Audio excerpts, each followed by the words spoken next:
warahmatullahi wabarakatuh. Kurang semangat teman-teman. Sekali lagi, tema kita harus jahdid, harus semangat.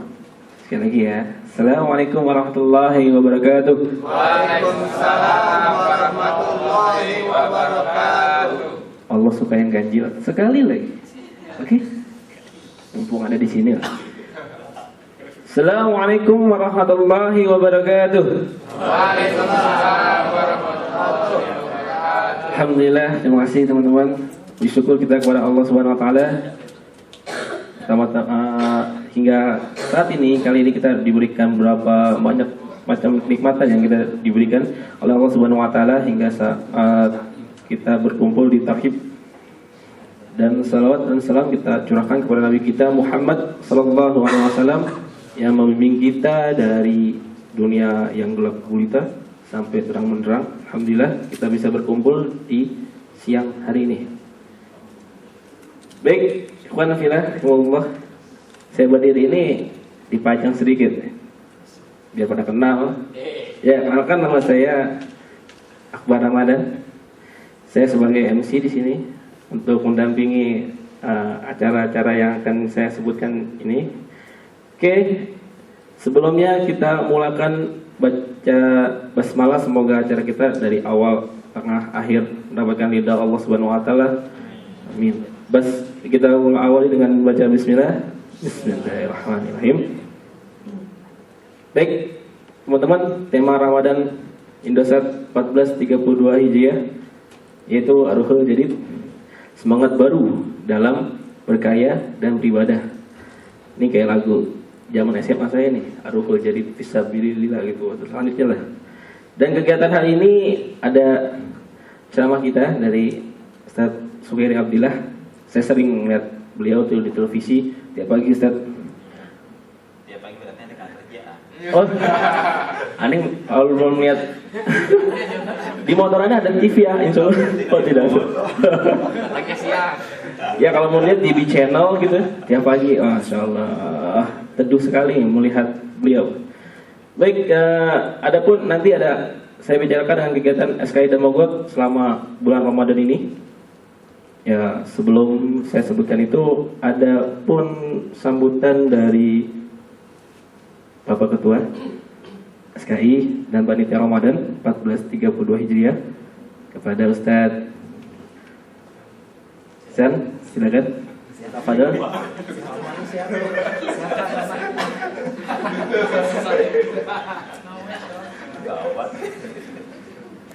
Bismillahirrahmanirrahim. Assalamualaikum warahmatullahi wabarakatuh. Waalaikumsalam warahmatullahi wabarakatuh. Assalatu wassalamu ala sayyidina Muhammadin wa ala alihi wa ashabihi ajmain.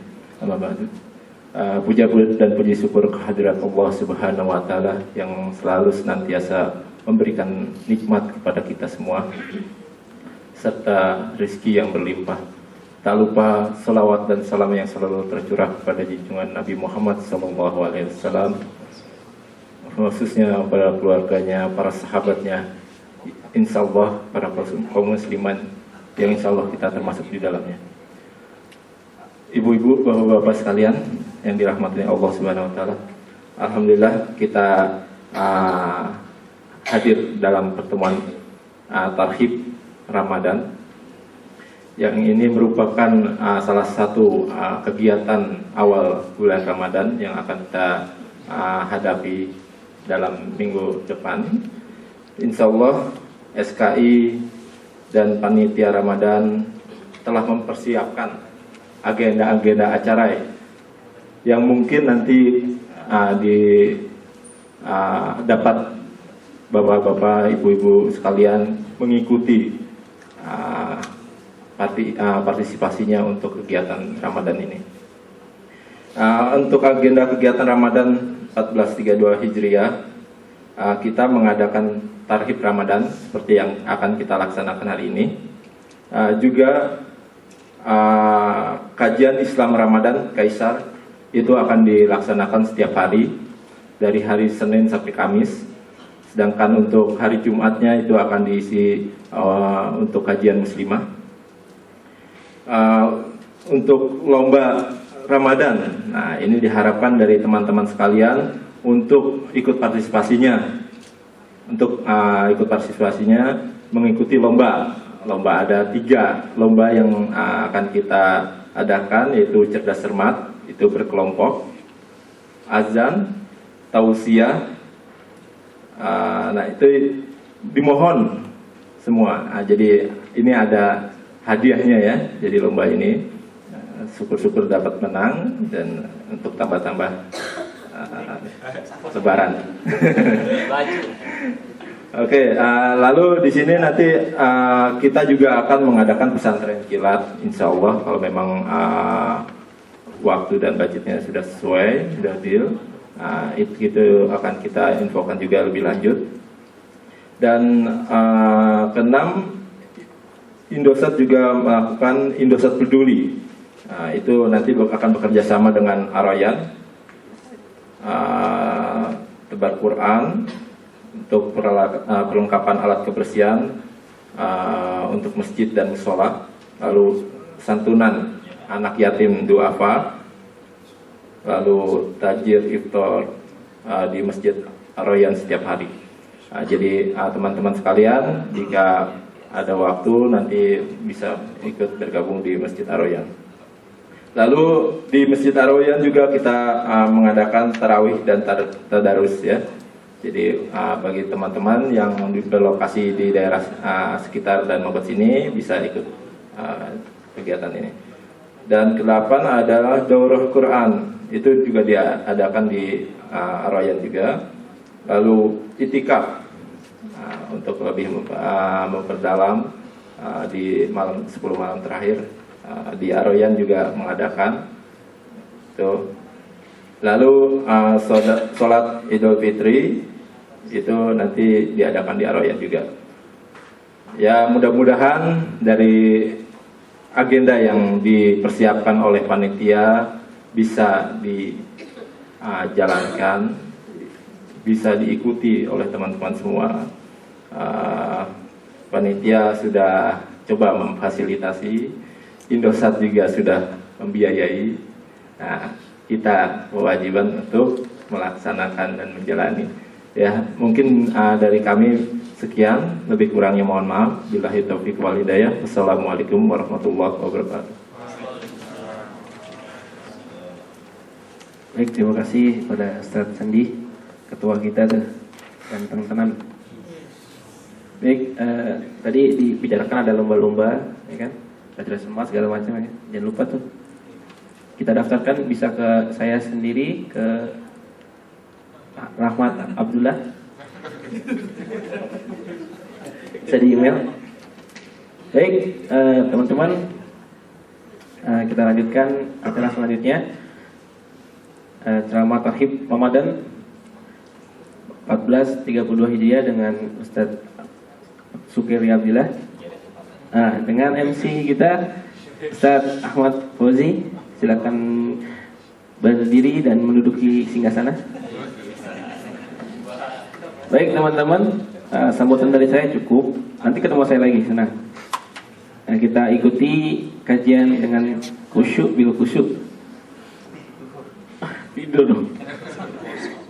Baik, saya serahkan semua acara kepada moderator. Fadal.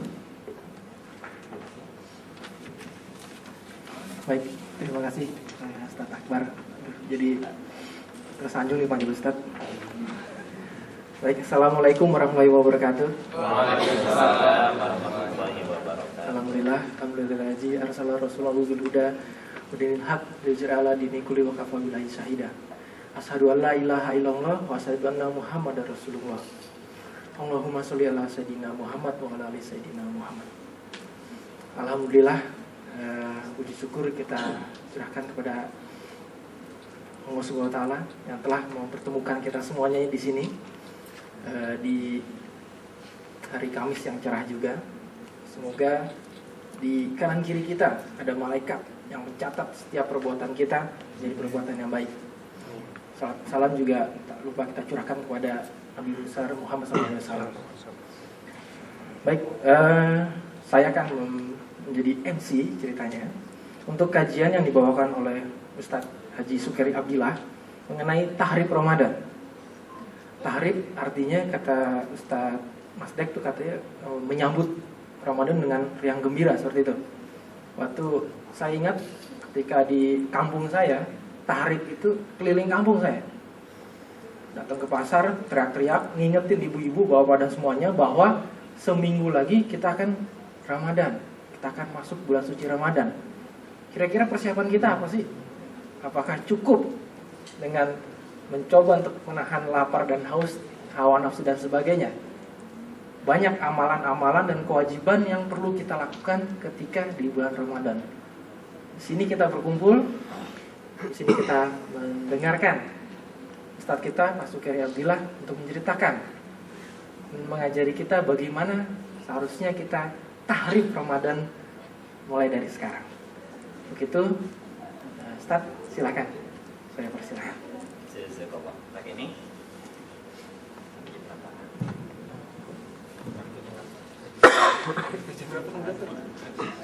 Udah soleh aja kalau gitu ya. Jam 4. Ini. Baik. Assalamualaikum warahmatullahi wabarakatuh. Waalaikumsalam warahmatullahi wabarakatuh. Alhamdulillahi rabbil alamin wa bihi nasta'inu ala umuri dunya waddin sayyidina Muhammadin wa ala alihi wa ashabihi ajma'in amma ba'du. Qala Allah Ta'ala fil kitabihil karim a'udzu billahi minasy syaithanir rajim alladzina amanu wa hajaru wa jahadu fi sabilillahi bi amwalihim wa anfusihim a'dhamu darajatan 'indallah wa ulaika humul faizun. Wa ayatul ukhra qala ya ayyuhalladzina amanu kutiba 'alaikumus shiyam kama kutiba 'alal ladzina min qablikum la'allakum tattaqun. Shadaqallahul 'azim. Ikhwati fillah rahimakumullah, senang sekali siang ini kembali kita bisa bersilaturahim. Mudah-mudahan kita semua dalam keadaan sehat walafiat, dalam keadaan iman yang senantiasa memancar, iman yang senantiasa terisi dengan nilai-nilai kebaikan, iman yang senantiasa mendekatkan kita untuk bertakarub kepada Allah Subhanahu wa taala. Apa kabar antum semuanya? Alhamdulillah, biasa. Jangan dibalik lagi, luar biasa-biasa di luar. Ya, Ramadan tahun ini tagline antum semua tadi sudah cukup bagus tentang Ruhul Jadid. Wajah-wajahnya memang bagi saya masih banyak yang jadi juga nih ya. Jangan-jangan ini memang dipersiapkan untuk menyambut sebuah kemenangan gitu ya. Nah, Ar-Ruhul Jadid, ketika berbicara tentang roh, kita paham bersama ia adalah unsur kehidupan yang menghidupkan. Tanpa ada roh maka tidak ada kehidupan. Tapi setelah hidup mau ngapain? Ini harus kita ketahui. Awal kehidupan seseorang di permukaan bumi ini adalah merupakan buah al-futuhat, buah kemenangan. Paling tidak kemenangan sperma meraih simpati ovum. Ya, ovumnya tertarik ikut sperma. Jadi jadilah sebuah janin. Kita adalah satu dari sekian ribu sel sperma yang menang, yang berhasil memfutuhkan ya sel ovum. Setelah kita lahir ke permukaan bumi ini menjadi khalifatullah fil ard, apalagi yang ingin kita lakukan? Lazimnya dalam sebuah kehidupan setiap kita pasti ingin mencapai apa yang kita inginkan. Jika dalam sebuah perusahaan, maka kita ingin mencapai kejayaan-kejayaan. Betul? Kalau pribadi inginnya apa? Gak pengen apa-apa? Ya, pengennya banyak. Coba bisa disebutin? Pengen kawin, pengen status karyawannya tetap gitu ya. Kayak dari tahun ke tahun, sudah puluhan tahun saya ceramah dari tempat ke tempat, problemnya itu mulu. Pak Ustadz, saya ingin cepat menjadi karyawan tetap. Kalau sudah jadi karyawan tetap ngapain mas? Biar cepat kawin. Terus, ya kalau nggak jadi karyawan tetap nggak kawin-kawin. Oh, wajar kalau pendapatannya tetap. Tetap segitu-gitu aja nggak naik-naik. Jadi karyawan tetap. Ya kan? Mau jadi karyawan tetap apa tetap menjadi karyawan? Bingung kan? Mau berpenghasilan tetap apa mau tetap berpenghasilan? Nah, tinggal pilih kan sebenarnya. Di atas segalanya, dimanapun kita beraktivitas, kita punya mimpi-mimpi, kita punya keinginan-keinginan, ada sesuatu yang ingin kita raih. Namun demikian terkadang kita suka lupa bahwa ada sesuatu yang lebih besar yang mestinya bisa kita raih di dalam kehidupan ini, yakni mardhatillah. Apa itu mardhatillah? Keridhaan Allah Subhanahu wa taala. Kalau keridhaan Allah Subhanahu wa taala sudah menjadi target tertinggi, maka target-target yang lain ikut sebenarnya. Tetapi ketika kita terbalik, menjadikan selain ridha Allah Subhanahu wa taala sebagai target, maka kita akan capek dipermainkan oleh target-target selain ridha Allah Subhanahu wa taala. Ramadan datang kepada kita, mengajak kita untuk cooling down sejenak, menenangkan hati, diri dan pikiran, melakukan tazkiyatun nafs, menghampakan jiwa kita dari hal-hal yang berbau duniawi, agar kita menjadi orang yang benar di dalam menatap dunia. Ketika kita mengatakan susah menjadi karyawan tetap, susah untuk cepat kawin, ketahuilah itu adalah pola fikir akal, bukan pola fikir qalbu. Ada yang bisa mengulang kalimat saya? Yang itu aja yang barusan. Kalau kita berpikir atau mengatakan susah menjadi karyawan tetap, susah untuk segera kawin, itu adalah pola pikir akal, bukan pola pikir qalbu. Kalaulah sebuah kemenangan kejayaan ditandai hanya dengan mengeruk sebesar-besarnya hasil pendapatan dari sebuah penjualan, maka itulah adalah otak akal, bukan otak qalbu. Biasanya yang dimotivasi apa kita bekerja?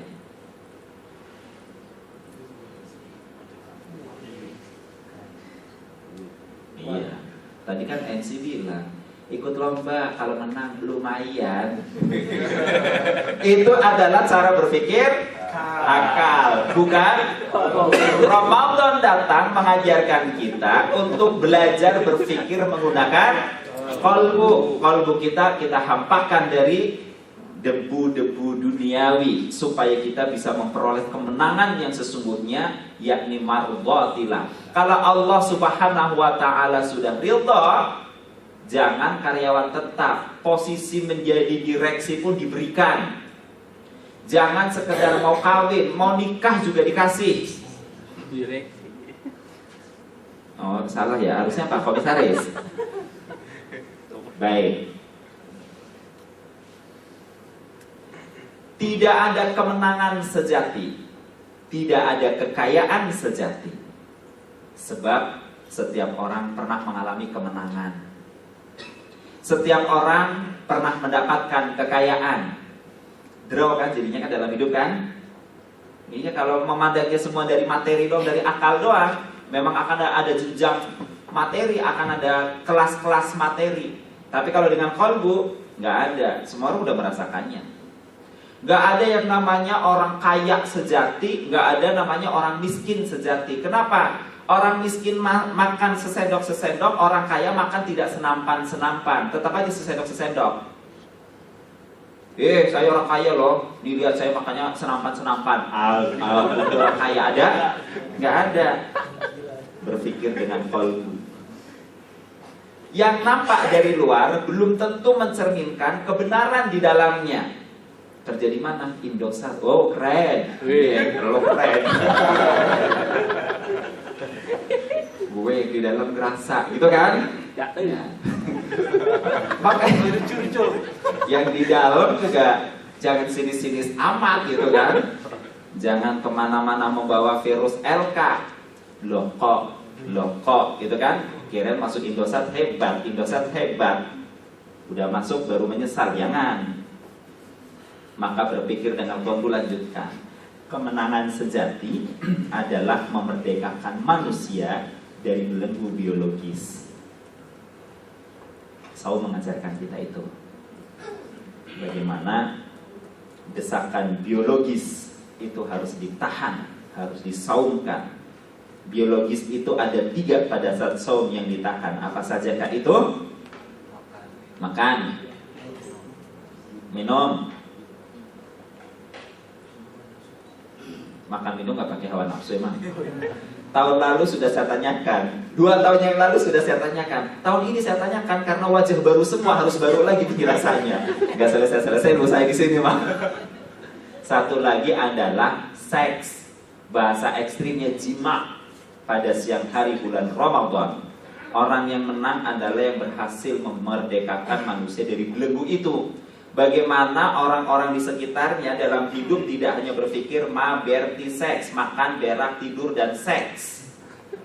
Jika seseorang dia bisa memerdekakan manusia dari itu, maka itulah kemenangan yang sesungguhnya. Bekerja tidak dimotivasi, ayo kerja yang benar, biar gajinya gede, cepat kawin, anak, nggak hanya itu saja. Bukan. Ayo bekerja yang benar dalam rangka ibadah kepada Allah Subhanahu wa Ta'ala. Kalau beribadah kepada Allah Subhanahu wa Ta'ala, Allah akan ridha. Kalau Allah sudah ridha, kamu minta apa aja. Saya mau anak, ya tapi mau anak kan harus kawin dulu. Ya tapi kawinnya dalam rangka apa? Ibadah kepada Allah Subhanahu wa Ta'ala. Itu terus. Kekayaan sejati adalah bersyukur. Sebab bersyukur artinya adalah terbuka atau membuka. Membuka mata hati untuk senantiasa lebih melihat nikmat-nikmat yang sudah didapat dibanding sibuk memikirkan apa yang masih lepas dari genggaman. Lebih sibuk melihat apa yang sudah dinikmati dibanding apa yang dinikmati oleh orang lain. Kamu mah enak, kamu asli di sini, orang tua di sini, outsourcing, makan, minum, tidur, nggak ngontrak, gratis semuanya, cuma ongkos doang kan? 1.250.000 kamu mah utuh. Lah aku perantauan, kontrakan 500, ongkos 500, 250.000 dari mana tuh sampai sebulan? Kalau begitu namanya masih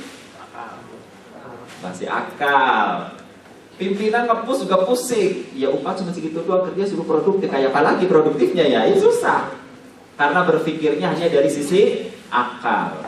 Ramadan datang mengajarkan kita berpikir dari kolbu yang namanya kekayaan sejati adalah bersyukur.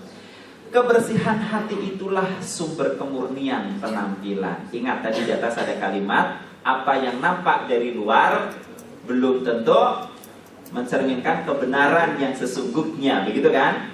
Tetapi kalau orang bersih hatinya, itulah sumber kemurnian penampilan. Maksudnya, jika orang hatinya bersih, maka penampilannya akan bersih. Jika orang hatinya bersih, maka ketulusannya dalam setiap amal tidak perlu menunggu adanya gebrakan-gebrakan dari pihak lain, tetapi memang sudah betul-betul dari lubuk hatinya yang paling dalam. Senyumnya tulus kepada pimpinan, bukan karena berharap supaya cepat naik jabatan. Senyumnya tulus kepada teman, tidak menyimpan rasa iri dengki. Tidak seperti ya anekdot orang Jawa. Orang Jawa pakai belangkon, rata di depan, ngejendol di belakang. Sama teman senyum, pagi, assalamualaikum, assalamualaikum, nyanyiin gue mulu loh. Nah, masih nyimpan yang seperti itu.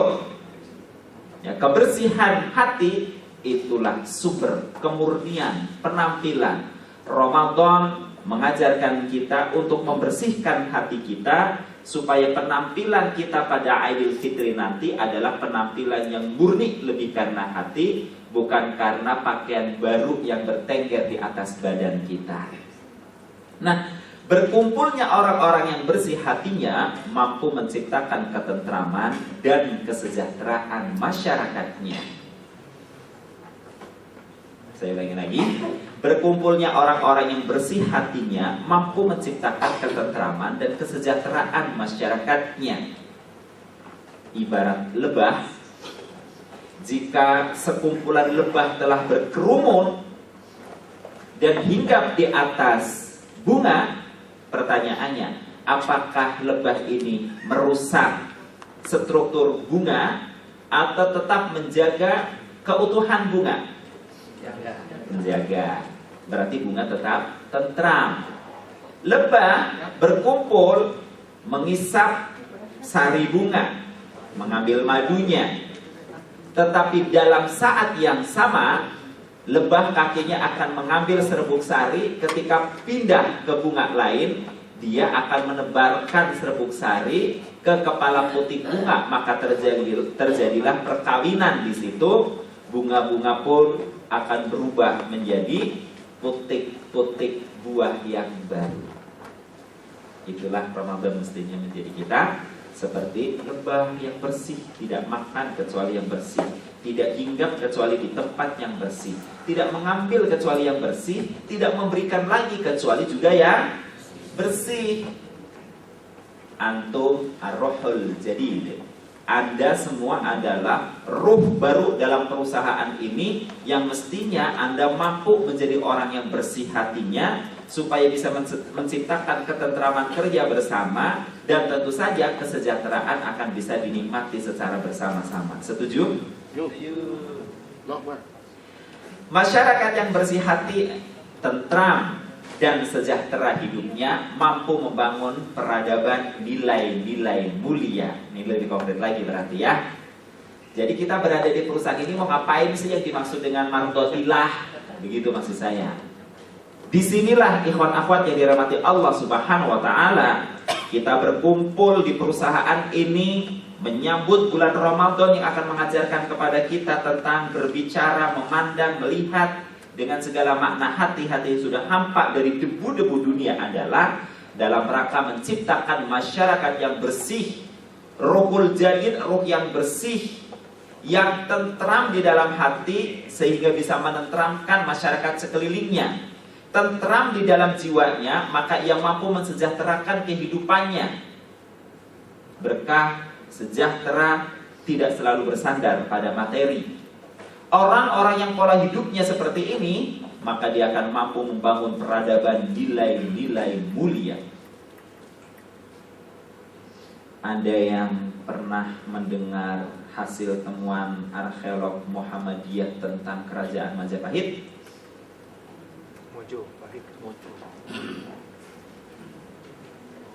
Gak ada ya? Ya Allah, subhanallah, subhanallah, subhanallah. Konon Gajah Mada pernah bersumpah tidak akan memakan buah palapa kecuali Nusantara sudah bersatu. Buah palapa dalam makna dari bahasa Sanskerta ke bahasa Indonesia secara vulgarnya, dia adalah kehormatan wanita. Artinya Gajah Mada bersumpah tidak akan kawin sebelum Nusantara bersatu. Gajah Mada punya pandangan yang bersih untuk membangun jazirah Nusantara yang berserak seperti ini dengan ribuan pulau-pulau besar dan ribuan pulau-pulau kecil ini. Tidak ada cara yang terbaik kecuali dengan kebersihan hati. Masyarakatnya harus ditentramkan, yang namanya sekte-sekte harus dihilangkan. Supaya apa? Semua masyarakat dari tingkat kerajaan sampai rakyat jelata terlibat di dalam membangun peradaban nilai-nilai. Dan Gajah Mada akhirnya sukses menyatukan seluruh kepulauan Nusantara. Bisa dikatakan menang. Gajah Mada nama yang diambil dari bahasa Sanskerta, karena pada tahun sekira 500-an Masehi itu, masa itu memang bahasa dunia, terutama di Asia dan Asia Tenggara, yang paling tenar adalah bahasa Sanskerta. Kalau kita sekarang ini mungkin bahasa Inggris. Gaj artinya adalah syekh atau guru. Ahmada artinya adalah yang mulia atau yang terpuji. Gajah Mada adalah ustadz yang mulia. Karena pada masa itu ditemukan oleh arkeolog Muhammadiyah bahwa kerajaan Majapahit adalah kerajaan Islam yang berhasil menyatukan kepulauan Nusantara, bukan Hindu atau Buddha sebagaimana yang disinyalir oleh penulis sejarah Barat. Pada masa kerajaan Majapahit sudah ditemukan koin alat transaksinya adalah dinar dengan bertuliskan La ilaha illallah di tepiannya, dengan tengahnya agak bolong. Nah, Gajah Mada telah sukses menyatukan Kepulauan Nusantara meskipun posisinya hanya sebagai patih pada sebuah kerajaan. Pertanyaannya adalah, antum dalam pos yang sekarang ini mau menjadi apa? Karena setiap kita akan menjadi seperti apa yang kita bicarakan. Kalau setiap hari pembicaraan kita tentang keluh kesah, ya kita akan menjadi orang yang terus susah. Kalau yang cowok kerjanya ngomongin cewek mulu, ya dari hari ke hari dapatnya omongan cewek mulu. Yang cewek juga begitu. Kalau keseharian ngomongin cowok mulu, itulah hasil yang akan didapatkan. Kalau bawahan hanya bisa ngejelekin atasan mulu, ya kerjaannya begitu hasilnya. Ingat, Gajah Mada membersihkan hatinya untuk menyatukan Kepulauan Nusantara, sehingga Nusantara yang kemudian menjadi NKRI ini berjaya di atas seluruh dunia yang semula berserakan. Oleh karena itu, agar kita bisa membangun kejayaan Nusantara kembali Indonesia melalui perusahaan kita ini, tentunya ada syarat-syarat kemenangan yang harus bisa kita penuhi.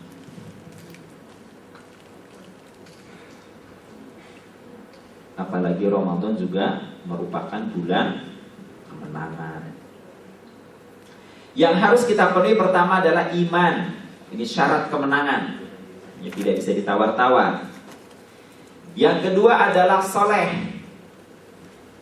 Ada soleh di sini? Ada. Yang mana orangnya?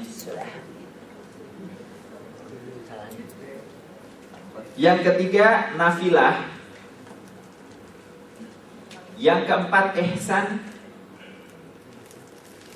Yang kelima infak.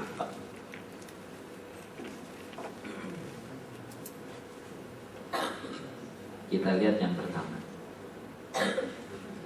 Kenapa iman menjadi syarat untuk sebuah kemenangan? Kita ingin membangun sebuah perusahaan yang besar karena kita adalah kumpulan orang-orang. Di pos manapun kita berada, ya kita harus mampu menjadi pelor sekrup baut yang baik yang bisa menopang ya sendi-sendi perusahaan yang besar. Dan jika perusahaan ini besar, maka bangsa Indonesia mestinya juga menjadi bangsa yang besar, terdepan dalam persoalan teknologi. Tapi nggak tahu risetnya udah sampai belum ya? Ya kan? Mestinya kan pikirannya ke situ. Ya kita harus selalu selangkah di depan, begitu mestinya. Seandainya, nah kebesaran itu kita bangun, kita awali dengan kebesaran keimanan di dalam dada.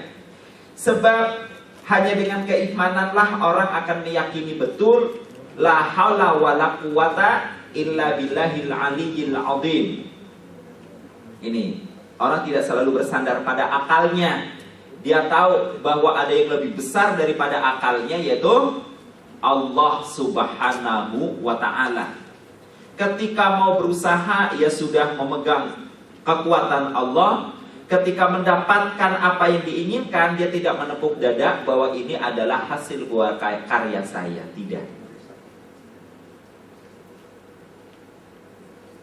Maka Al-Baqarah Al-Anfal menyebutkan falam taqtuluhum id qatalahum. Maka sebenarnya bukan kamu yang membunuh mereka, melainkan Allah lah yang membunuh mereka. Wa ma ramaita id ramaita walakinallaha rama. Dan bukan engkau yang melempar ketika engkau melempar, tetapi Allah lah yang melempar. Waliyubliyal mu'minina minhu balaan hasana. Allah, apa tuh di situ artinya? Berbuat demikian untuk membinasakan mereka dan untuk memberikan kemenangan kepada orang-orang mukmin dengan kemenangan yang baik, balaan hasanah. Innallaha sami'un alim. Sungguh Allah Maha mendengar, Maha mengetahui. Jadi kalau kita dari rumah ke kantor, di kantor kita bisa berprestasi, jangan dulu bangga. Yang membuat kita bisa mengoperasikan komputer dengan baik itu adalah Allah, bukan kita. Kita hanya bisa memencet touch, bahkan pencetan kita bisa salah. Entah itu angka, entah itu huruf. Customer service juga bisa salah memberikan penjelasan kepada konsumen, sehingga konsumen tidak puas. Tapi bukan customer service yang berhasil membungkam mulut konsumen yang cerewet itu, tetapi Allah lah yang membungkam mulut konsumen yang cerewet. Pernah mendengar dialog antara customer service yang terima telepon itu dengan Mbak Kunti? Belum pernah ya? Ya orang Indosat nggak pernah dengar. Coba di setel tuh dialognya. Halo, selamat malam, dengan Nina dari Mentari di sini. Iya, selamat malam. Dari siapa, Bu? Dari Kunti. Oh, Kunti di mana? Di kuburan. Ada yang bisa dibantu? Mau nanya, kalau Mentari bisa dipakai di bulan? Gak bisa. Kenapa? Kejauhan. Kalau dipakai di matahari, lebih gak bisa. Kenapa? Kebakar. Kalau dipakai di tengah laut, nggak bisa. Emang kenapa? Basah. Bilangin dong sama pimpinannya biar bisa. Iya deh Bu, terima kasih ya Dima. Masih ditanya lagi. Terus jadi dilayanin terus. Sampai kata Kunti, kalau di WC bisa dipakai nggak? Enggak. Emang kenapa? Bau. Terus aja dijawab tuh. Itu operator bukan dia yang hebat kalau begitu ya. Karena kuntilanaknya cerewet banget, tanyanya nggak ada habis-habisnya. Tanya mulu. Sampai hari ini kuntilannya kehabisan pertanyaan. Bukan kehebatan sang operator itu yang menjawab dengan baik, tapi Allah lah yang membungkam kuntilanak untuk tidak terus-menerus bertanya yang aneh-aneh. Ya, segala nanya bisa dipakai di kuburan apa nggak, pakai akhirat aja sekalian. Nah, bukan namanya iman itu dengan angan-angan, kata Nabi. Laisal iman bitamani. Bukan yang namanya iman itu dengan angan-angan. Walakin ma tasdiqu bil qalbi wa iqraru bil lisan wa amalu bil arkan. Akan tetapi yang namanya iman itu adalah pembenaran dengan hati, pengucapan dengan lisan, dan pelaksanaan rukun-rukunnya dengan amalan. Ini hadisnya muttafaqun alaih. Ya, hadisnya sahih. Nah, syarat sebuah kemenangan adalah di mana orang meyakini kemampuan dirinya bukanlah semata-mata miliknya, tetapi itu adalah pertolongan Allah Subhanahu wa taala untuk menggapai kemenangan, untuk menggapai kejayaan. Maka ketika akan memanfaatkannya, ia melibatkan Allah Subhanahu wa taala di setiap amalan. Yang kedua, orang yang beriman tidak lantas menjadi orang yang ideologinya fatalistik, menganggap semua rezeki adalah given. Ya, sebagaimana tempo hari beberapa tahun yang lalu booming tentang kekuatan sedekah. Wah, asal sedekah 1 kembali 10. Itu masyarakat seluruh Indonesia hampir terhipnotis. Ya, sampai kemudian muncul kasus-kasus baru. Ya, Pak Ustadz, saya kan sudah sedekah ke Pak Ustadz nih 10 miliar, saya butuh 100 miliar, ini 2 minggu kok gak balik-balik. Wah, Ustadznya dikomplain. Ya, hampir urusan dengan polisi. Ustadz teku-teku, bilangnya 1 kembali 10, 10 kembali 100, mana dia? Ya iya, rezeki yang ngatur Allah bukan manusia. Lagian bersedekah membayangkan 1 kembali 10, dia ngongkang kaki, nggak mau usaha lagi.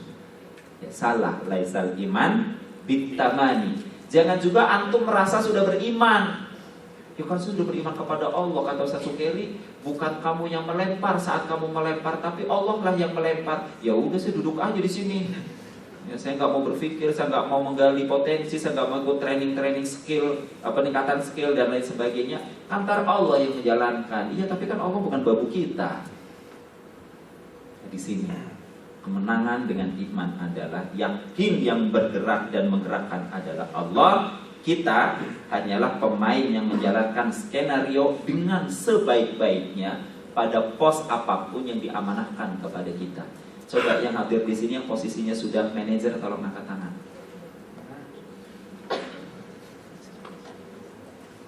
Yang merasa posisinya di posisi yang paling ujung, hampir gak dikenal sama pimpinan, angkat tangan. Oh, semuanya. Dalam kondisi begini kalau ada komplain sebenarnya lebih aman ya, gak ribet gitu kan. Kayak saya tadi ada orang nelpon, Pak, bisa nggak orang pemberitaan TV suruh meliput kegiatan saya? Maksudnya, Mbak? Ya, saya mau ada acara biar diliput, biar disiarin TV. Kata istri Bapak, kalau sengaja undang kan bayar, mungkin lewat Bapak bisa. Terus yang Mbak butuhkan apanya, Mbak? Ya wartawannya suruh datang ke sini. Nah, saya mah artis di ujung mana tahu, Mbak. Oh, Bapak nggak dekat dengan PIC-nya? Ya kagak tahu PIC-nya siapa. Mau kita aja kerja serabutan. Kalau gitu minta nomor teleponnya. Nomor telepon apalagi kita kagak kenal. Itu acara siapa yang punya. Kita kan taunya reporter datang, kameramen nge-shoot. Pak Ustadz ngomong, ya kita suruh ngomong ya ngomong. Nyanyi yuk. Selesai udah kan. Bungkus. Lah tahu-tahu suruh menyampaikan kepada manajer pemberitaannya, kita nggak tahu. Tapi saya lebih aman. Berarti Anda juga Iya, kalau komplain aman. Tapi kalau pekerjaan tetap wajib serius. Yang kedua, syurutu futuhat adalah soleh. Jadilah orang yang soleh. Ketika Al-Quranul Karim menyebutkan ya, man amila salihan min dzakarin aw untha wa huwa mu'min, janji Allah adalah falannuhyiyannahu hayatan thayyibah. Ini ayatnya kayak nggak saya tulis di sini ya. Siapapun orangnya yang beramal baik, baik dia laki-laki maupun perempuan dalam keadaan iman, maka kami akan berikan kepadanya penghidupan yang baik. Ingat, yang kita butuhkan tadi dalam hidup adalah tentram dan sejahtera, gitu kan?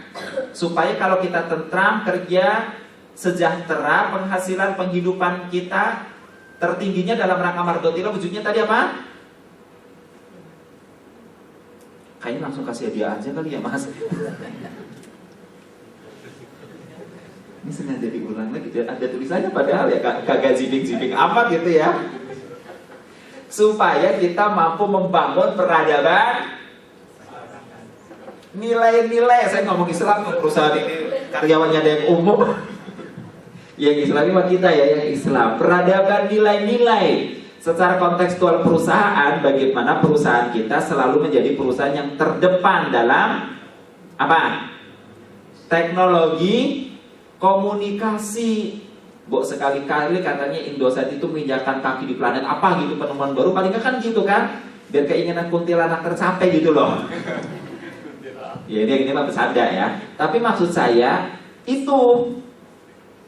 Dan ini menjadi janji Allah. Man amila salihan min dzakarin aw untha wa huwa mu'min falannuhyiyannahu hayatan thayyibah. Begitu. Kehidupannya lebih baik. Nah, kehidupan yang lebih baik adalah ketika peradaban nilai-nilai itu terlaksana bersama. Ketika semua orang ya selalu memperbaiki dirinya, maka lingkungan yang muncul pasti adalah lingkungan kemakmuran, ketentraman, keberkahan. Gak mungkin enggak. Makanya Abu Bakar As-Siddiq radhiyallahu anhu ya, ketika beliau menjabat menjadi khalifah pun ya, beliau mengatakan, kalau saya menyimpang ya tolong ingatkan saya. Umar bin Khattab yang terkenal gahar aja sampai berbicara, wallahi, jika selama kepemimpinan Umar bin Khattab ada keledai di San'a yang terprosok di dalam sebuah lubang di jalanan, maka Umar takut Allah nanti di yaumil mahsyar akan bertanya, ya Umar, apa yang kamu lakukan sebagai pemimpin sehingga keledai sampai terprosok di San'a? San'a itu di mana ya? Di Yaman. Dari Madinah jauh apa dekat ya? Lumayan. Itu udah dipikirin oleh Umar bin Khattab radhiyallahu anhu. Kalau Keranggan jauh apa dekat dari Jakarta? Jauh apa dekat? Kira-kira nenek-nenek yang usianya 70 tahun, berapa persen yang bebas buta aksara dan angka tuh? Terfikirkan gak kira-kira oleh pemimpin kita? Nah kan begitu kan? Kira-kira di sini yang rumahnya masih ngontrak, betul-betul ngontrak, berapa orang nih? Pernah gak ditanya oleh pimpinan? Tuh kalau mau menang kayak gitu maksudnya, ya kan? Cari itu yang susah-susah. Maka Umar berkata, saya takut akhirnya Allah menanyakan, kenapa ya Umar tidak kok ratakan jalanan di sana supaya keledai itu tidak terprosok. Keledai itu manusia apa binatang? Biasanya kita yang harus diselamatkan manusia dulu apa binatang dulu? Manusia dulu ya, orang Indonesia. Kalau orang Barat, penyayang binatang apa penyayang manusia? Nah kita kan sering mendengar ya, pokoknya orang barat sama binatang sayang, benar ya. Islam udah lebih dulu sayang sebenarnya, cuman gak diekspos gitu kan. Umar keledai saja sampai difikirkan nasibnya. Makanya tadi saya nanya, ada nggak yang level manager? Kalau yang ngomong ente, bos, kata Ustaz Sukeri, keledai aja dipikirin sama Umar. Ini ngontrak kagak pikir-pikir, salah juga ente yang ngomong kan? Iya, oh iya, setuju banget, terwakili. Forum ini bukan forum agitatif, bos. Ini saling mengingatkan kita bersama, gitu ya. Maka beramal soleh, falannuh yanahu hayatan thayyibah. Ya falanajziyanahum ajrahum bi ahsani ma kanu ya'malun. Dan kami akan memberikan ganjaran yang jauh lebih baik dari apa yang sudah kamu lakukan. Nah, amal soleh adalah amal yang lahir atas dasar keyakinan kuat kepada Allah, istiqomah meniti jalannya, dan selalu berharap hanya kepadanya. Pimpinannya, keyakinannya kuat kepada Allah. Anak buahnya, keyakinannya kuat kepada Allah. Kira-kira gampang terjadi sinergi? Gampang terjadi sinergi? Pembahasannya juga nggak berbelit-belit. Intinya nggak harus banyak janji. Ya, ahlinya Jakarta, ya, ahli ngapain gitu kan? Sampai sekarang bingung kalau ditanya, ngumpet dulu sama wartawan. Ya, bersama kita bisa. Apanya yang bersama bisa? Jadi rupanya nggak bisa-bisa karena nggak bersama-bersama. Pantesan nangan koruptor juga susah karena nggak bersama di jalan Allah Subhanahu wa Ta'ala. Jadi ini doang sebenarnya rumusnya sederhana. Pimpinan anak buah keyakinannya kuat kepada Allah dan istiqomah meniti jalannya dengan selalu berharap hanya kepadanya. Gak ada dalam benak pimpinan atau karyawan bahwa gajinya itu ditentukan oleh usahanya. Bukan begitu. Usahanya hanyalah sebagian dari ikhtiar yang Allah perintahkan. Tidak ada karyawan yang berpikir bahwa hidup mati saya bergantung pada perusahaan ini. Bukan begitu. Tapi hidup matinya pendapatan saya setiap bulan ada di tangan Allah Subhanahu wa Ta'ala. Dan Allah menjadikan perusahaan ini sebagai titian jalan saya untuk mengambil gaji saya yang masih ada di sisi Allah Subhanahu wa Ta'ala. Begitu. Jadi ketika mendengar kata pensiun itu gak stres duluan. Yang namanya strata jabatan itu hanya sebuah penataan supaya kerja itu tertib, rapih, target bisa tercapai. Begitu. Bukan masalah posisi mempengaruhi rezeki. Bukan begitu. Semuanya dinilai dengan uang dan uang, benda dan benda. Akhirnya hidup ribet dengan sendirinya. Dan yang seperti ini gak akan pernah bisa mencapai kemenangan.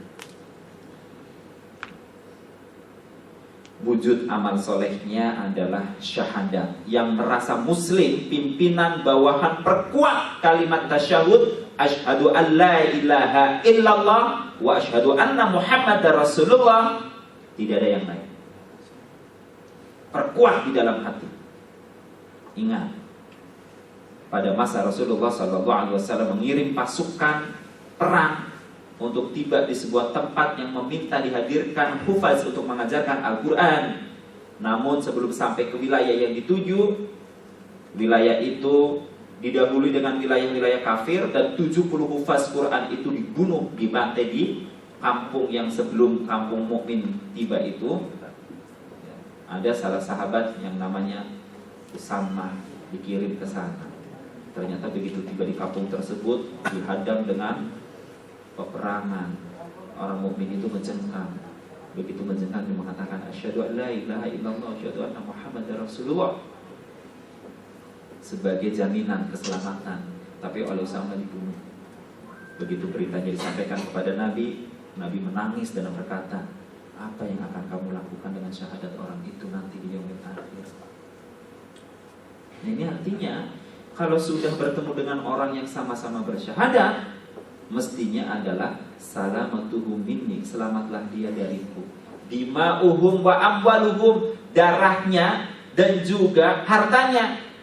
Artinya kita sesama karyawan tidak akan menyakiti hatinya. Wong darahnya aja nggak boleh disakiti. Darah itu letaknya di mana? Jantung. Bahasa Arab jantung apa? Qalbu.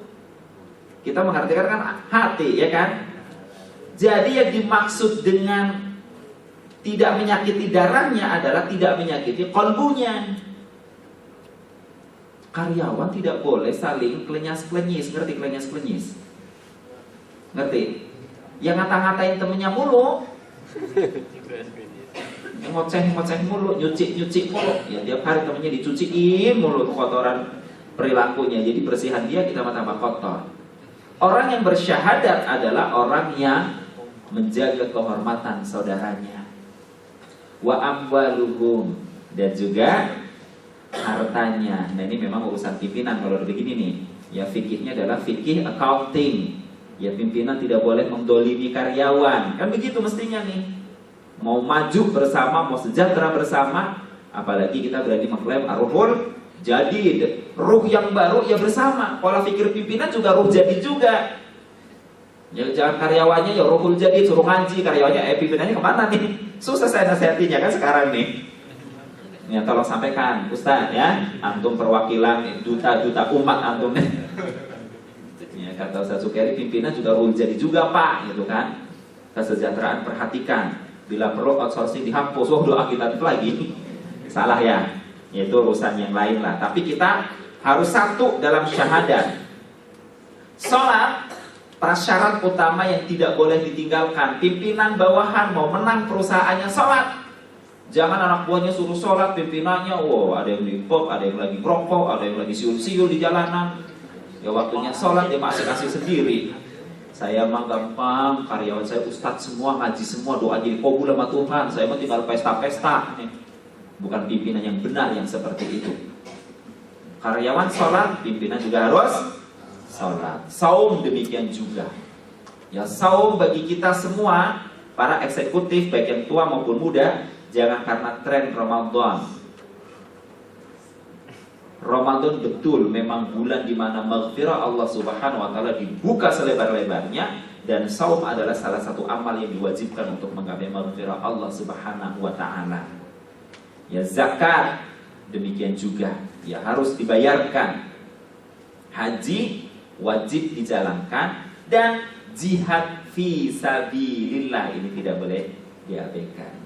Man jahada fina linahdiyanahum subulana. Siapa yang berjihad di jalan kami sungguh-sungguh serius, pengorbanannya adalah dalam rangka menegakkan nilai-nilai peradaban yang tinggi di tengah kehidupan umat manusia, maka kami akan tuntun jalannya. Gampang apa susah? Gampang apa susah? Gampang. Tinggal syahadat diperkuat, sholat jalankan, saum jalankan, zakat bayar, haji laksanakan, jihad fisabilillah, sebuah alat saja. Ya maka akan tercipta sebuah kemenangan yang besar. Bunyal Islam ala khamsin. Tegaknya Islam, ingat Islam artinya adalah tentram, sejahtera. Ya kan? Ya kalau ada yang punya makna lain protes silahkan. Tapi kalau dalam makna kontekstual pekerjaan ya begini artinya gitu kan. Tegaknya ketentraman dan kesejahteraan di atas 5 perkara. Syahadatan alla ilaha illallah wa anna muhammadar rasulullah, wa iqamis salah wa ita'iz zakat. Ini belum selesai ya kotikannya. Enggak tahu berikutnya masih ada enggak? Enggak ada. Kelewat. Ya, wa tahajjul baiti man istata'a ilaihi sabila. 5 perkara yang di atas sudah disebutkan, ini dalilnya. Pada prasyarat yang kedua atau syarat kemenangan yang kedua soleh, rukun Islam itu harus dijalankan. Ya ini terulang di sini ya.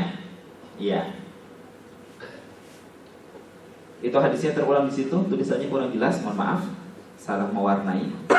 Nah dalil yang kedua, alladzina amanu wa hajaru wa jahadu fi sabilillah bi amwalihim wa anfusihim a'dhamu darajatan indallah wa ulaika humul faizun. Nah itu dalil yang saya kutip di atas tadi. Mereka orang-orang yang beriman dan berhijrah dan berjihad di jalan Allah dengan harta dan jiwa mereka. Bersyahadat yang dibutuhkan jiwa apa harta? Jiwa. Salat yang dibutuhkan jiwa apa harta? Salat, berarti telanjang boleh dong. Salat yang dibutuhkan harta apa jiwa? Dua-duanya. Ya kan? Saum yang dibutuhkan harta apa jiwa? Ya kan? Enggak, orang saum boleh telanjang.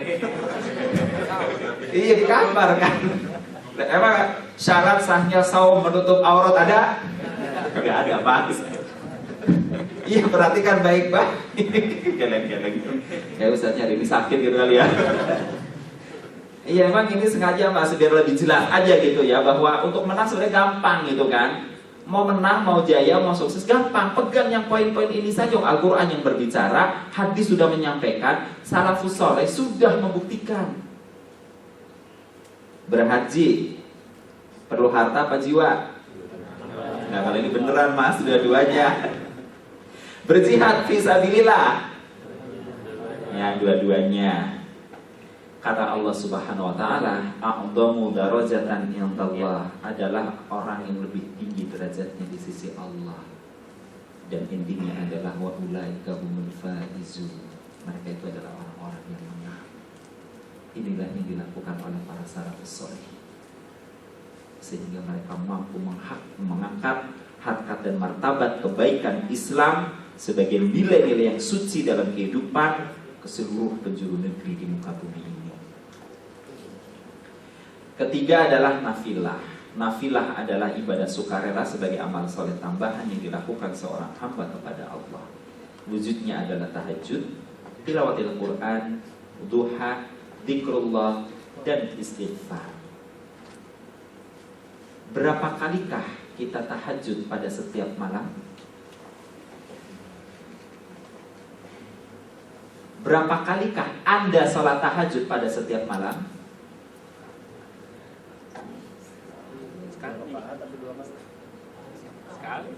Sekali. Ya benar sekali. Makanya saya nanya setiap malam. Cuma kayaknya karena nggak ngerasa setiap malam, jawabnya nggak kelu gitu ya. Oh gitu. Emang benar-benar aneh Ustaznya nanyanya. Ya karena pertanyaan ini saya rasa kan banyak muka-muka lama nih ya.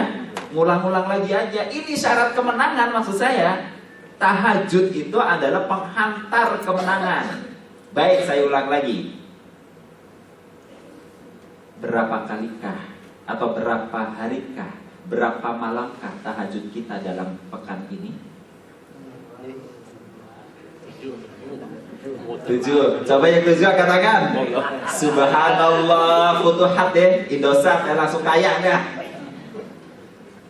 Ya kan, nggak usah jauh-jauh, itu aja diamalkan dengan baik kan, udah jelas nih. Tilawatil Quran.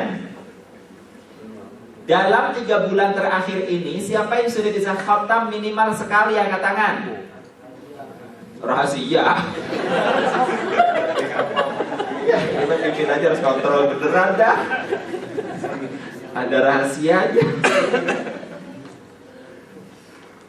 Di manakah Anda wahai ikhwati pada waktu duha di saat matahari sepenggalan? Apakah Anda sedang larut dalam pekerjaan Anda, ataukah Anda sedang sibuk dengan Facebook menunggu pimpinan datang memberikan tender pekerjaan Anda hari itu, ataukah Anda sedang sibuk menangis merintih kepada Tuhan Anda memohon petunjuk supaya hari itu Anda bekerja diberikan kekuatan dan kelancaran? Pada kalimat yang manakah Anda berada pada saat itu?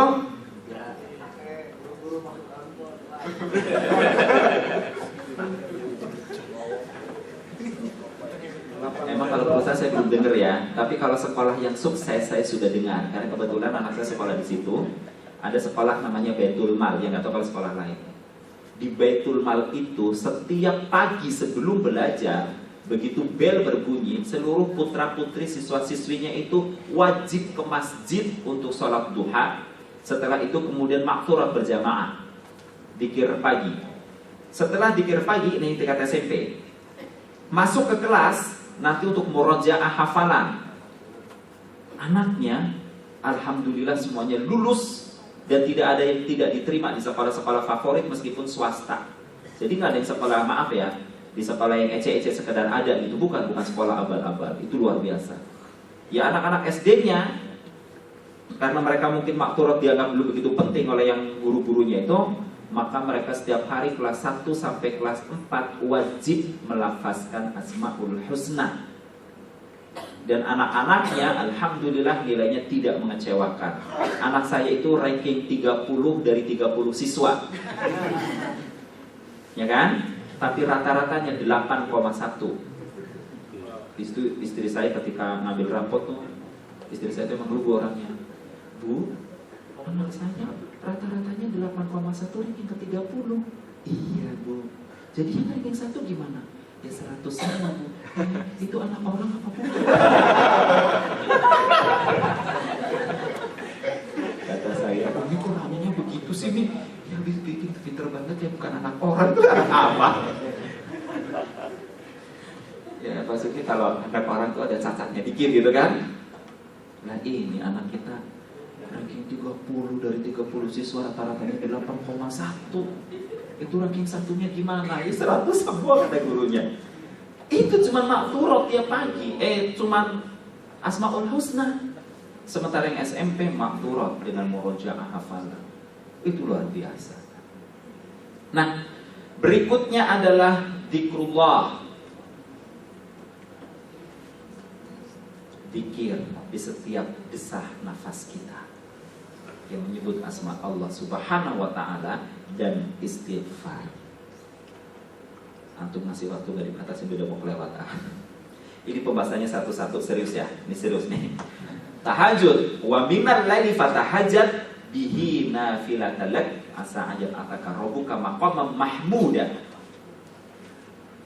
Wa qala Rabbi adkhilni mudkhala sidqin wa akhrijni mukhraja sidqin wa ja'alna min ladunka sultanan nasira. Mohon maaf saya bacakan ayatnya atau baca artinya ya. Wa qul ja'akal haqq wa zahuqal batil innal batila kana zahuqa. Ya. Jadi dengan bertahajud Allah sudah memberikan garansi terlebih dahulu. Kemudian doa kita adalah, ya Allah, ya Rabb, masukkan aku pada posisi pekerjaanku dengan masuk yang benar, keluarkanlah aku dengan keluar yang benar, dan berikanlah aku dari sisimu ya Allah kekuasaan yang dapat menolongku untuk mendekat kepadamu. Jadi jangan masuknya benar baik-baik, yang keluarnya diusir, jadi pecah. Nauzubillah min dzalik. Kerjanya nggak berkualitas. Ya, ini kan memalukan sekali. Ya, tapi lain kalau pimpinan dasarnya ada like and dislike, itu lain cerita kan. Makanya berikutnya adalah, dan ini lagi-lagi dalil yang ke-81 ini membuat pimpinan. Pimpinan mesti berkata, sungguh telah datang kebenaran dan pasti hancur kebatilan. Sesungguhnya batil pasti akan hancur. Maka sebagai pemimpin, aku akan menegakkan kebenaran buat kalian. Begitu mestinya. Nah, ini maksud saya memang dalilnya begini, arahnya atas bawah, jadi rata kena semua gitu kan. Berikutnya adalah tilawatil Quran. Nah, ini juga ada ayatnya. Wa minal Qur'ana huwa syifa wa rahmatul lil mu'minin. Dan kami turunkan Al-Qur'an ya sebagai sesuatu yang menjadi penawar ya bagi kegelisahan jiwa. Aduh, target gak kena nih. Aduh, kayaknya penawaran Peggy besar-besaran nih. Oh, gak usah gelisah, biasa aja kali. Ya tenang aja, rezeki banyak di tempat lain juga ada. Di sini yang udah keluar tarik lagi juga ada. Ya kan? Ini kan kok. Padahal saya lagi baru top-topnya nih dipromosikan jadi pimpinan. Kayaknya ada tawaran Pendi. Saya kayaknya kena deh. Besok demam. Kayak seakan-akan udah buntu banget itu dunia kalau gak di sini gak kerja. Dia tidak tahu bahwa skenario Allah bisa saja berbeda. Ya kan? Ada orang yang sekelas pimpinan di Indosat bahkan udah kerja tempat lain, mau izin keluar gak boleh, malah suruhnya cuti mulu diundur-undur. Sampai ini panggil lagi, masuk lagi aja sini Pak. Nah loh, kenapa bisa begitu? Karena orang ini yakin rezeki itu di tangan Allah. Dan ketika cerita senyum, iya sih Ustaz, ini yang harus ke Indosat. Iya, berarti Allah membuka peluang jihad yang besar di Indosat buat antum. Balik lagi ambil posisi itu dan sejahterakan karyawan di sana. Ya tapi nggak tahu cuma satu orang yang begitu sampai ke saya ya. Coba banyak yang begitu kan saya bisa push mereka tuh. Yang sejahterakan tuh semua kan begitu. Nah sementara bagi orang dolim, Quran hanya menambah kerugian. Ya karena bagi mereka Quran penghambat hawa nafsu, itu udah jelas. atau Quran dicampakkan, nggak penting. Akhirnya cahaya Quran tidak membimbing, tidak menambah kekuatan bagi dirinya. Dan ini duha, saya bacakan artinya saja. Mohon maaf, saya bacakan Arabnya saja. Wa in kana fis sama'i fa anzilhu, wa in kana fil ardi fa akhriju, wa in kana mu'siran fayasirhu, wa in kana ba'idan faqaribhu, wa in kana haraman fatahhirhu. Ini luar biasa. Mau kayak apa lagi jadinya hidup? Semuanya sudah lengkap. Caranya begitu. Ya masih di langit aja kita bisa nyuruh Allah, ya Allah turunin kayak gitu kan, enak banget kan? Ya Allah masih di dalam, keluarin dalam bumi. Ya Allah masih jauh, dekatkan. Nongkrong doang kita tuh. Jadi ibarat orang pengen punya burung banyak, nggak harus capek-capek keluar masuk hutan, ya bawa penangkap sampai berdarah-darah karena kena duri, nggak perlu. Cukup tanam pohon depan rumah, burung akan datang sendiri. Ya kan di depan rumah saya kebetulan ada pohon nangka. Sekarang banyak burung gereja pada tidur di situ. Saya bilang ini ya istilah yang sering saya ajarkan. Nggak harus keluar masuk ngejar-ngejar ke sana kemari, akan datang sendiri rezeki. Maka yang pertama syarat menang adalah hadiahnya langsung sebar aja. Udah habis belum nih? Tadi 5 menit kayaknya 3 menit, baru 3 menit, 2 menit lagi. Ini panjang. Udahlah lihat sendiri tadi Qur'annya. Sungguh laki-laki dan perempuan yang muslim, ya kan? Muslimin wal muslimat, mukminin wal mukminat, qanitin wal qanitat. Gitu kalau nggak salah kalimatnya, nanti ya dicek lagi. Kemudian shodiqin was shodiqat, kemudian sabirin was sabirat, khashiin wal khashiat, kemudian shodiqin was shodiqat, shaimin was shaimat. Apalagi tuh? Laki-laki dan hafidin wal hafidhat, kemudian dakirin wa dakirat. Tuh banyak banget kan? Allah menyediakan untuk mereka ampunan dan ganjaran yang besar. Coba Ar-Ruhul Jadid mau memenangkan pertempuran perusahaan menjadi terdepan di masa depan. Hanya ini amalannya. Kalau keluar dari ini silakan capek. Dikerjain kita oleh dunia, dikerjain kita oleh hawa nafsu kita sendiri dengan segala kekhawatiran. Sebentar-sebentar ambil kebijakan, jangan ada penjualan. Kenapa bos? Pokoknya jangan ada penjualan. Bos, matilah yang di bawah nggak ada penjualan. Biarin pakai budget lama. Sebulan kemudian budgetnya langsung defisit. Kenapa nih budget defisit? Nah kan bos bilang jangan ada penjualan. Sekarang lakukan penjualan. Modalnya mana bos? Cari sendiri-sendiri. Nah gimana tuh pimpinan begitu? Bingung kan? Makanya pegang Allah Subhanahu wa ta'ala. Istighfar. Istighfar memohon ampun kepada Allah bukan semata-mata atas maksiat yang tak disengaja, tetapi mohon ampun akan segala kekurangan sempurnaan amal. Kita nggak ada yang sempurna. Yang penyempurna adalah Allah. Ayuhan nas, astaghfirullah wa atubu ilaih. Fa inni astaghfirullah wa atubu ilaih mi'ah kulla yaum. Rasul aja itu amalannya. Dan nanti dari yang lain saya artikan saja. Biasakanlah beristighfar. Bagi yang biasa istighfar, Allah akan memberikan baginya pengganti. Dari setiap beban yang berat diringankan, dari setiap kesulitan dimudahkan. Allah akan memberi rizki dari arah yang tidak disangka-sangka. Pimpinan bawahan harus yakin dengan ini. Saya sudahi dulu. Poin ihsan itu juga sudah ada, nanti bisa baca. Nanti sambil penjelasan yang lain saya kembalikan kepada moderator. Assalamualaikum warahmatullahi wabarakatuh. Baik, alhamdulillah. Terima kasih Ustaz atas pencerahannya.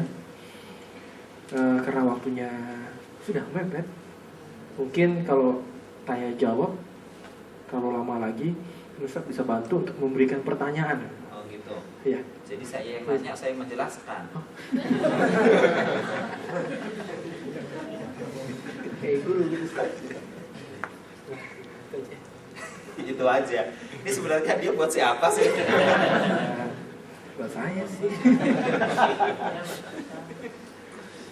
Ya baik. Ada yang ingin bertanya atau Ustadz ingin bertanya? Ya, yang dari Putri ingin bertanya. Yang nanya dapat hadiah gitu kan maksudnya? Iya sih. Hadiah lagi. Hadiah mah tenang. Ingat berpikir dengan qalbu, Mbak.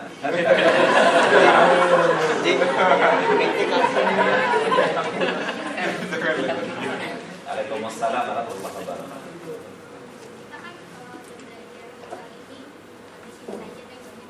Ya. Tapi apabila kita menghadapi kenyataan bahwasanya kita udah melakukan serangkaian ini semua gitu, tapi belum benar-benar merasakan kenikmatan dari iman itu sendiri. Nah, kalau kita mau introspeksi dari apa yang sudah kita perbuat, kenapa belum memberikan hasil gitu? Kita harus introspeksi dari sisi apa dulu, Pak? Ya, itu aja, Pak. Assalamualaikum. Waalaikumsalam warahmatullahi wabarakatuh. Mau satu-satu apa mau ditampung gitu? Ada lagi? Ya, silakan Mas. Nah, 2 deh boleh. Assalamualaikum warahmatullahi wabarakatuh. Waalaikumsalam. Mau nanya nih Pak Ustadz, untuk caranya supaya kita selalu berpikir secara kolbu, karena kadang kita sudah berniat untuk berpikir secara kolbu, seperti sudah mencoba untuk membersihkan hati, seperti sudah coba untuk beriman, soleh dan yang lain itu. Tapi kadang kita selalu suka spontan untuk berpikir secara akal. Itu bagaimana caranya supaya berpikir secara kolbu? Assalamualaikum. Waalaikumsalam warahmatullahi wabarakatuh. Baik, dua-duanya. Yang pertama, kita pengen introspeksi. Kok gak kerasa nikmat gitu ya, dekat-dekat dengan Allah. Dari mana dulu? Saya katakan dari yang wajib dulu. Apakah sholat 5 waktu kita sudah tepat pada waktunya? Jika sholat 5 waktu kita masih, maaf ya, yang masih waktu-waktu akhir begitu, maka sholat gak akan terasa nikmat. Yang waktu ikhtiar saja masih gak terasa nikmat. Nikmatnya sholat adalah on time, on the spot. Begitu adzan berkumandang, tinggalkan kegiatan sesibuk apapun. Saya punya kenalan di Makassar, dia hidup sebatang kara, turunan Jerman Makassar. Ngobrol punya ngobrol. Saya pikir karena ya, dari tampilan biasalah orang-orang kantoran muda gitu, gaya-gaya gitu kan. Saya pikir orang biasa-biasa, tapi begitu berbicara, abang, maafkan saya kalau sholat harus on time, jadi pembicaraan kita harus kita tutup sekarang. Jadi luar biasa. Tampaknya trendy gitu ya, modis. Tapi dan dari obrolannya itu saya pegang, itu yang membuat dia fail dalam kesebatang karaannya. Jadi bilang, setelah Dedi meninggal, Maldo menjual seluruh harta kekayaan grandma dan tidak ditinggalkan untuk saya kecuali beberapa keping pakaian dan barang-barang, dan sudah habis semuanya saya jual. Tapi saya masih bisa pakai. Ya itu begitu, Pak. Yang wajib dulu kerjakan dengan sebaik-baiknya. Kalau lari ke saum berarti, nah, saum Ramadan yang kita lakukan, motivasinya apa? Apakah kita sekedar menggugurkan kewajiban? Apakah karena tren? Ataukah karena ingin susut berat badan?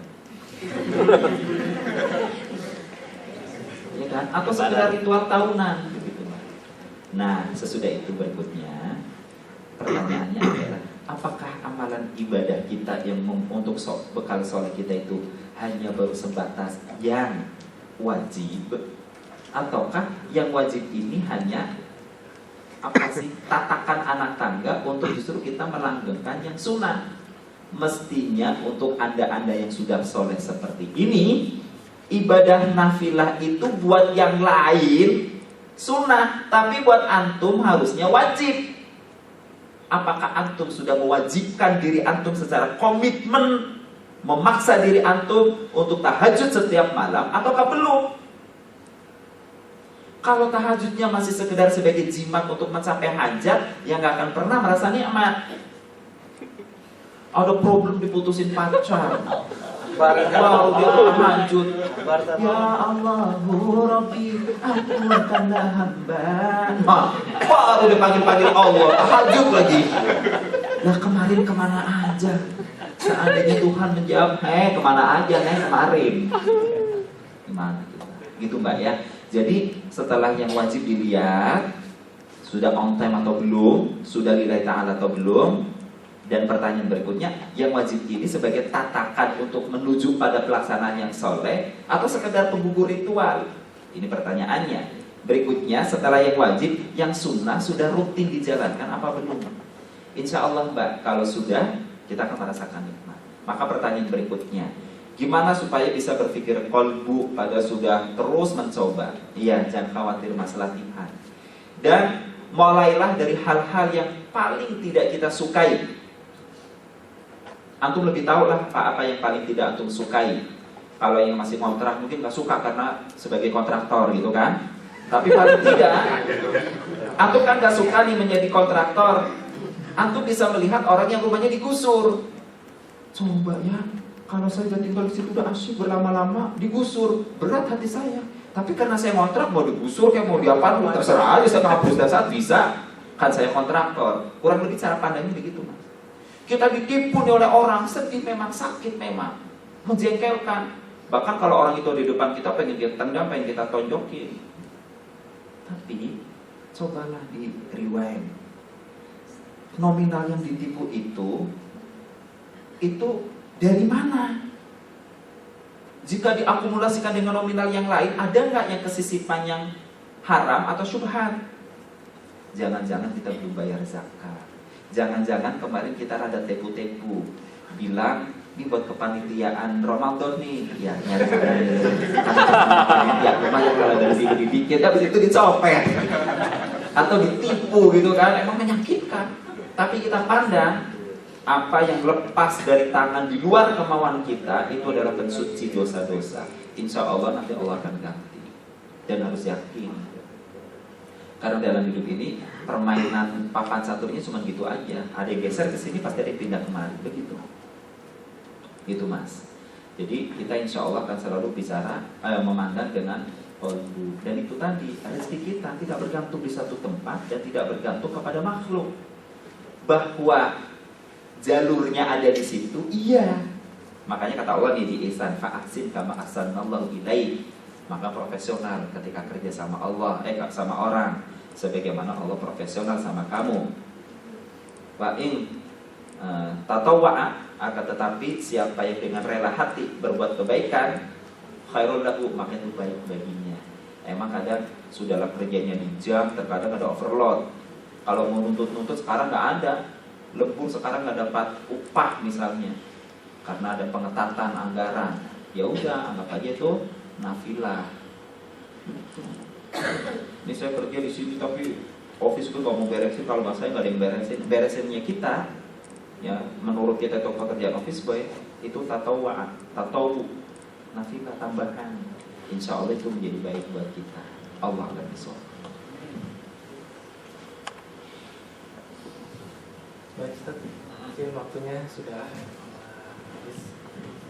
Sebelum kita tutup kajian dengan doa, mungkin kesimpulan dari saya bahwa Ramadan nanti yang kita masukkan adalah untuk belajar untuk berpikir secara kalbu, jangan berpikir secara akal. Kalbu. Untuk meraih kemenangan Ramadan. Bagaimana kemenangan Ramadan itu dapat diraih? Dengan syaratnya yang pertama adalah iman, kedua salat, kemudian nafilah, ihsan dan infak. Baik, itu saja. Sebelumnya kita tutup dulu dengan membaca doa yang dipimpin oleh Ustaz sekalian. Baik. Maaf ya Mas, benernya langsung. Jadi takutnya suatu saat kita ngomongnya belakangnya bukan u tapi i, ketika lafaznya ka, kalbi itu anjing. Ya kan? Nah, itu lebih tahu lah bahasa Arab. Makanya langsung dilurusin qalbu. Ya, kalau nanti bisa ya qalbi, nah berarti hati saya. Baik, kita tutup. Astagfirullahaladzim.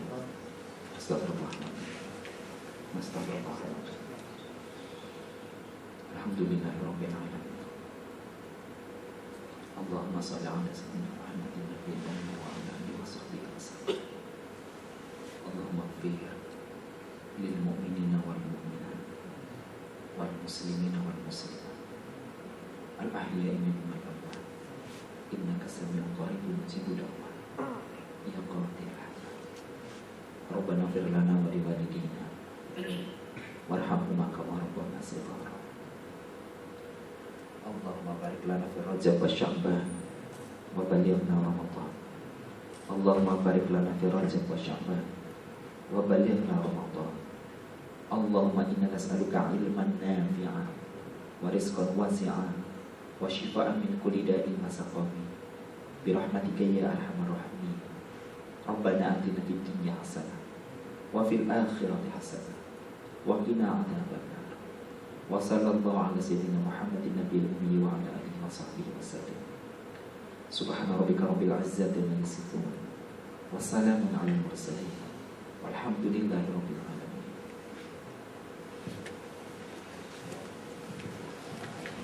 Baik, terima kasih juga buat rekan-rekan semuanya telah hadir untuk mengambil kajian ini. Dan tidak lupa untuk nanti di bulan Ramadan kita setiap hari ada kajian juga. Sorry, maksud tanya ya. Antum aja udah. Baik, dari kami dan dari moderator, dari MC dan moderator, ucapkan Assalamualaikum warahmatullahi wabarakatuh. Waalaikumsalam warahmatullahi wabarakatuh.